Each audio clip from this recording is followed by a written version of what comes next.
I never imagined that putting solar panels on my roof would turn me into the neighborhood villain. But according to my HOA, I had somehow created a traffic hazard so dangerous that drivers were supposedly being blinded every afternoon. The funny part was that not a single person making those accusations had ever bothered to measure a thing, and by the time it was over, the same board that threatened to force me to tear my system down ended up rewriting their entire safety policy because of one decision they thought nobody would challenge. My name is Ethan Brooks, and at the time all of this happened, I lived in a quiet subdivision outside Henderson, Nevada. One of those neighborhoods where every house looked just polished enough to make visitors think everyone got along. Wide sidewalks, trimmed desert landscaping, identical mailboxes, kids riding bikes after dinner while sprinklers hissed in the distance. Honestly, it was peaceful, at least most of the time. I'd spent almost 20 years building my electrical contracting business, and after watching my utility bills climb year after year, I finally decided it was time to install a high-efficiency solar system. I wasn't trying to make a statement, save the planet, or impress anyone. I just liked the idea of paying the power company less every month. The installation took 3 days. Everything was permitted, inspected, and approved by the county. The panels sat low against the roof, clean and modern without sticking out. My wife joked that they made the house look smarter than the rest of us. For about 2 weeks, life carried on exactly the way I expected. Then one Tuesday afternoon, I opened my mailbox and found a plain white envelope with the HOA logo printed in the corner. Even before I opened it, I had that feeling everyone gets when they see official stationery from people who seem to enjoy writing letters more than talking to neighbors. Inside was a formal notice claiming that my recently installed solar panels were creating hazardous reflections that endangered motorists entering the cul-de-sac. According to the letter, multiple residents had complained about being temporarily blinded during the late afternoon, and if the issue continued, I could be ordered to remove the panels entirely at my own expense. I actually laughed at first because it sounded ridiculous. I read it again, then a third time, and the humor disappeared. They weren't joking. Whoever wrote the letter honestly believed my roof had become some kind of giant mirror aimed at passing cars. I set the paper on the kitchen counter, and my wife looked over while making coffee. "What's wrong?" she asked. I slid the letter toward her. She read halfway through before raising an eyebrow. "Seriously?" I nodded. "Apparently, I've invented the world's first weaponized solar panel." She smiled for about 2 seconds before realizing the letter included fines and possible enforcement action. "They're actually threatening us." That was the moment irritation replaced amusement. I could have ignored it and hoped it went away, but that's never really been my personality. If someone tells me I've done something wrong, I want to know exactly how they reached that conclusion. So the next afternoon, I walked outside just before 4 o'clock, the exact time the complaint claimed the glare was supposedly at its worst. I stood at the curb for nearly half an hour. Cars came and went. A delivery van drove through. A woman walked her dog. A teenager rolled by on a skateboard. Nobody slammed on their brakes. Nobody shielded their eyes. Nobody even glanced at my roof. The sunlight looked exactly like every other late afternoon I'd spent living there. Then something caught my attention. Across the street sat the neighborhood clubhouse, which had recently been remodeled with expensive stainless steel railings wrapping around the front entrance. Every few minutes, when the sun hit them at just the right angle, those polished rails exploded with bright flashes that looked like someone firing a camera flash straight across the road. I actually had to squint. That reflection was impossible to miss. I stood there watching for another 10 minutes, realizing something that made me shake my head. If anyone was creating glare, it wasn't my roof. It was the building the HOA had proudly renovated just a few months earlier. That realization changed everything. This wasn't just about defending myself anymore. Now I wanted to know how they had managed to accuse the wrong person with so much confidence. 2 days later, I attended the monthly HOA board meeting. The room was packed with folding chairs, lukewarm coffee, and the familiar atmosphere of people pretending to be polite while quietly judging one another. When public comments opened, I stood up holding the violation letter in one hand. "I'd like to ask a simple question," I said calmly. "How exactly did the board determine that my solar panels were causing dangerous glare?" The board president, Linda Harper, adjusted her glasses before answering. Several homeowners observed the reflections. I nodded. "Did anyone perform measurements?" She looked slightly confused. "Measurements? Yes. Light readings, engineering analysis, photographs, anything objective." She folded her hands together. "We didn't think that was necessary. The issue was obvious." I looked around the room for a moment before smiling. "Well, if we're making decisions based on what's obvious, I'd like to make something obvious too." The room fell quiet as every pair of eyes turned toward me, and at that moment, I already knew exactly what I was going to do next. I drove home from that meeting feeling strangely calm, which usually meant I was about to become very difficult to deal with. I wasn't angry anymore. Anger makes people sloppy. Curiosity makes them dangerous. Linda's answer kept replaying in my head. The issue was obvious. I'd spent my entire career working around electricity, engineering plans, inspections, and safety standards. Nothing about safety was ever based on what somebody thought looked obvious. Every permit I'd ever pulled required measurements. Every inspection required documentation. Every problem had to be proven before someone could force you to spend thousands of dollars fixing it. Yet somehow this board had decided that feelings counted as evidence. The next morning, I called my installer, a guy named Carlos Medina, who had been designing commercial solar systems for almost 15 years. Before I could even finish explaining the situation, he started laughing. "They're blaming panel glare?" he asked. "That's a new one." "Tell me I'm not crazy," I said. "You're not.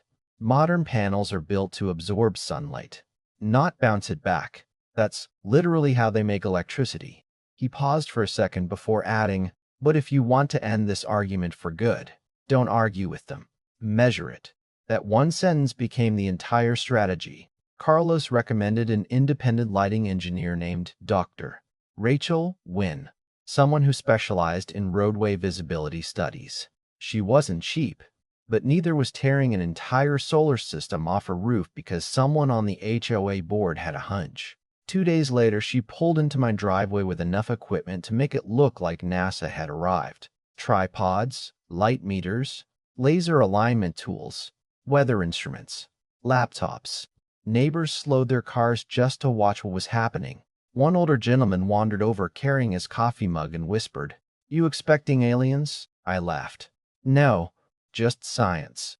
Rachel spent nearly an hour documenting every detail before she even turned on a single instrument. She measured roof pitch, panel orientation, sun angle, surrounding elevations, vehicle approach direction, road grade, and every reflective surface within sight of the intersection. Watching her work was oddly satisfying because every step had a purpose. Nobody guessed. Nobody assumed.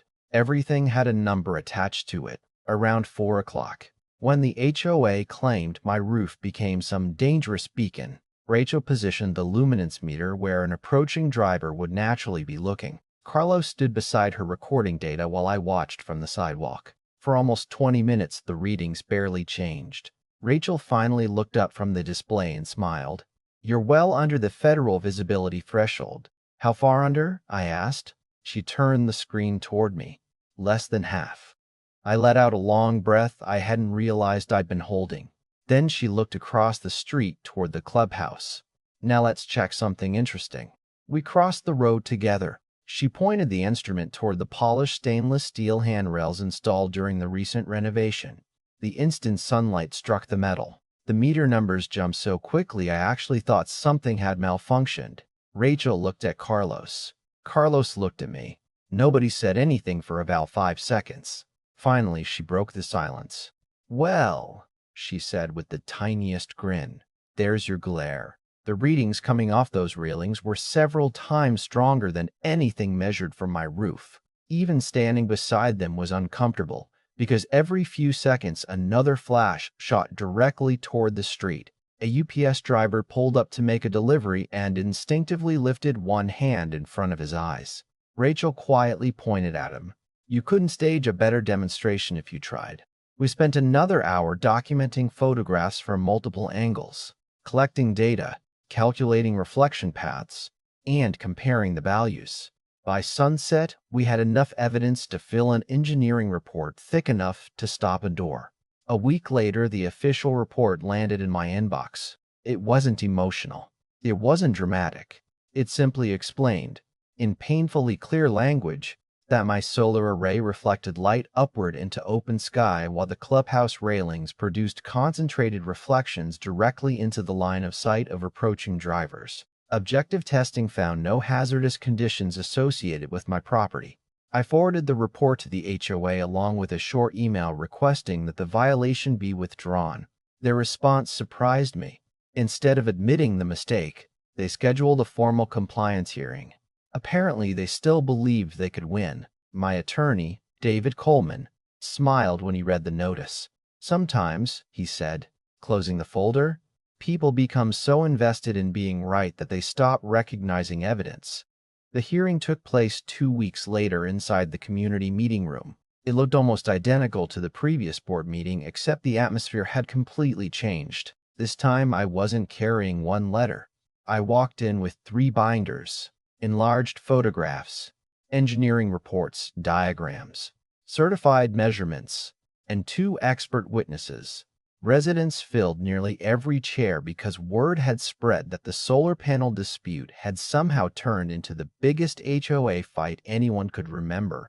Linda sat at the center of the board wearing the same confident smile I'd seen before, although it seemed just a little less certain now. David began quietly, almost conversationally. Before discussing opinions, he said, let's begin with facts. One by one, the evidence appeared on the projector. Roof geometry, solar orientation, sun path simulations, reflection modeling, federal visibility standards, measurement locations, timestamps, photographs, data tables. Every claim was backed by documentation. Rachel explained how light behaves when it strikes photovoltaic panels versus polished stainless steel. Carlos described modern anti-reflective coatings designed specifically to reduce glare. Neither of them raised their voices. They didn't have to. The numbers spoke for themselves. Then came the comparison photographs. On one side of the screen was my roof during peak afternoon sunlight. On the other side were the clubhouse railings at exactly the same moment. Rachel clicked to the next slide showing measured luminance values. The room became so quiet I could hear someone stirring sugar into their coffee near the back wall. Linda leaned toward another board member and whispered something I couldn't hear. David noticed. Would the board like us to pause? He asked politely. No, Linda answered quickly. Rachel picked up a small laser pointer and highlighted the reflection path shown in the engineering diagram. As you can see, she explained, the reflected energy from the solar installation exits above driver eye level. The reflections creating roadway visibility concerns originate from this structure. She circled the clubhouse railings with the red dot. Several homeowners turned around and looked through the meeting room windows toward the actual building outside. One elderly resident quietly muttered, "Well, I'll be damned." David looked toward the board. Does the association possess any measurements contradicting these findings? A silence. Any certified engineering reports? More silence. Any objective testing whatsoever? Linda shifted uncomfortably before finally saying, residents observe what they believe to be glare. I couldn't help myself. I leaned forward just enough for everyone to hear me. You fined me for physics you never bothered to measure. Nobody laughed. Nobody needed to. The sentence landed harder than any joke could have. One board member actually removed his glasses and rubbed his forehead. Another stared at the photographs without saying a word. You could practically watch confidence draining out of the room. After a brief closed-door discussion, the board returned less than 15 minutes later.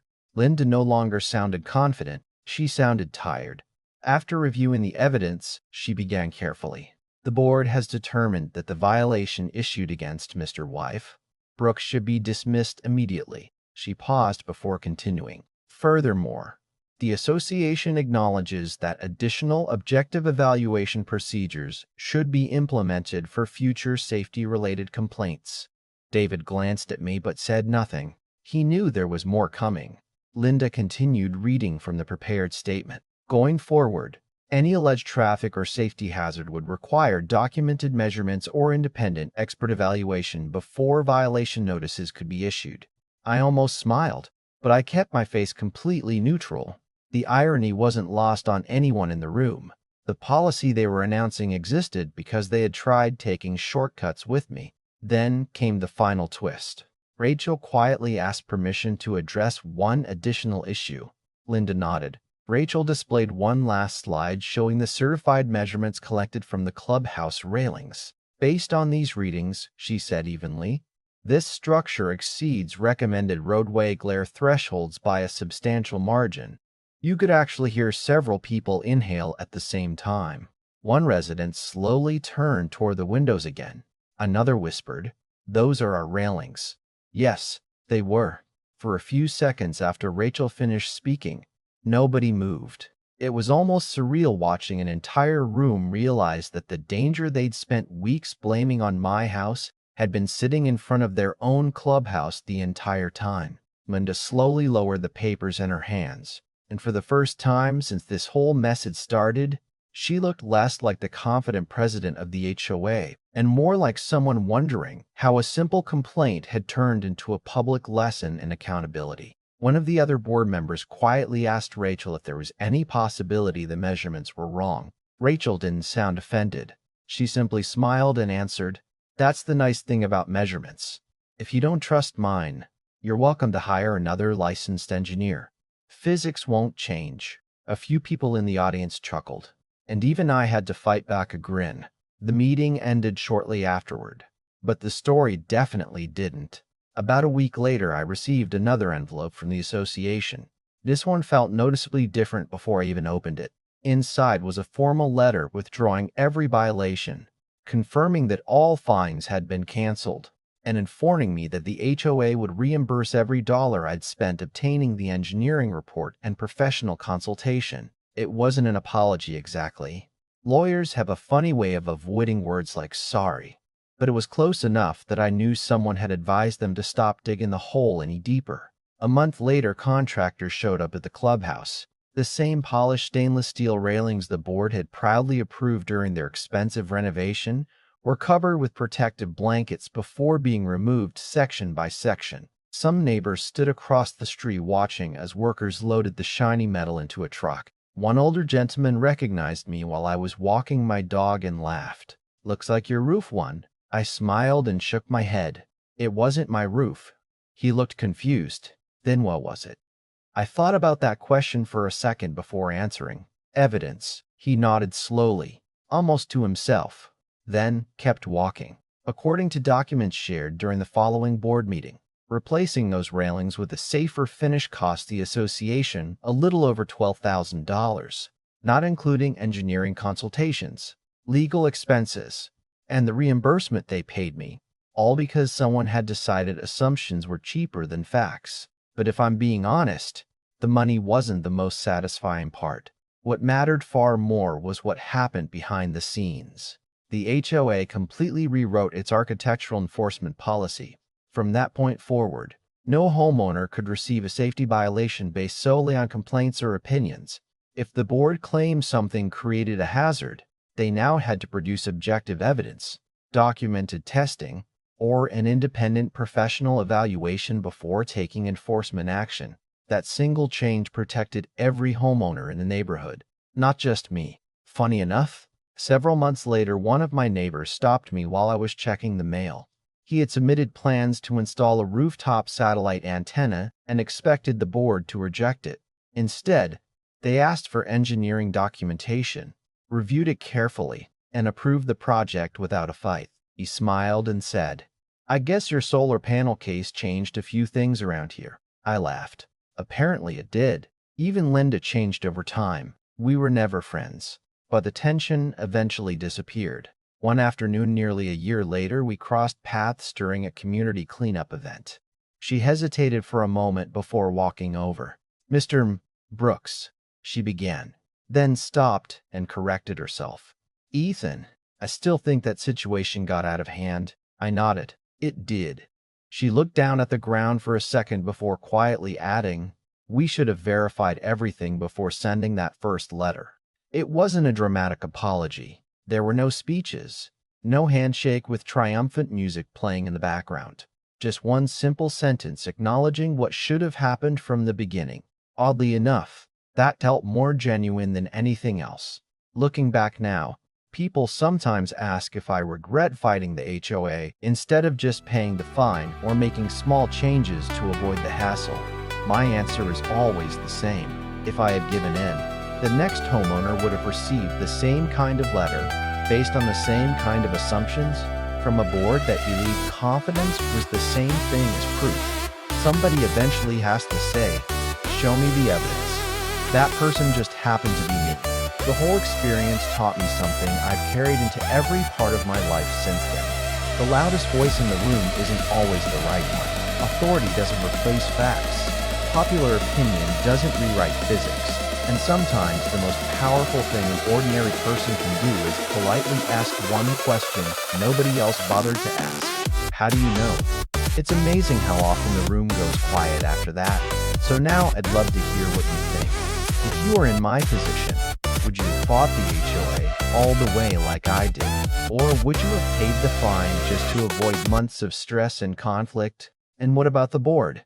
Do you think they made an honest mistake? Or were they simply too proud to admit they were wrong until the evidence forced them to? Let me know your thoughts in the comments because stories like this always spark great conversations. If you enjoyed this one, don't forget to like the video, subscribe to the channel, and share it with someone who's ever had to deal with an HOA. Because sometimes the smallest neighborhood disputes end up teaching the biggest lessons.